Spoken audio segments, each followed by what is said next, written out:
Ma per esempio, la canzone napoletana, no? Non so se lei... Sì. Ma cioè, quando è nato? Qual è stata proprio la prima canzone proprio napoletana? Allora, come sempre, D'Angelo, lei mi gratta dove mi prudeva. Ma non so perché dove le prude, mettiamoci non mi un'altra interessa. stelletta qua. Noi siamo l'unica città al mondo al cui nome è legato un genere musicale, pop, rock, jazz, Neapolitan music, musica napoletana. Quando è nata? È bella domanda, complicatissimo rispondere. È nata forse con le villanelle trecentesche, con i Michele Ma, con i Fenesta Vascia e Feneste Caluciva, ma secondo molti studiosi, me compreso, c'è una data di nascita precisa sulla carta d'identità della canzone napoletana.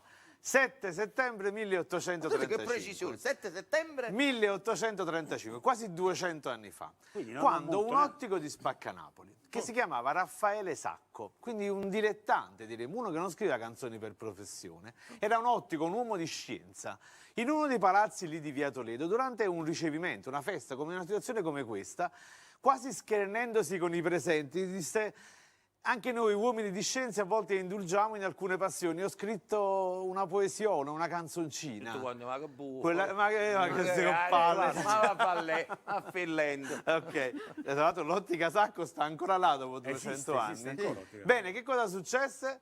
Lui presentò una canzone, che la canzone la diciamo, era Io te voglio bene assai. Salute! Pensate un po'. Lui era intimo amico di Donizetti, altra stellatella. Gaetano Donizetti passò quasi 15 anni a Napoli, abitava al Cavone di Piazza Dante e compose la Lucia di Lammermoor qua a Napoli in 40 giorni matti e disperatissimi, giusto per mettere un po' di stelle, perché a volte siamo inclini non ci abbiamo più posto. La musica addirittura sarebbe di Donizetti.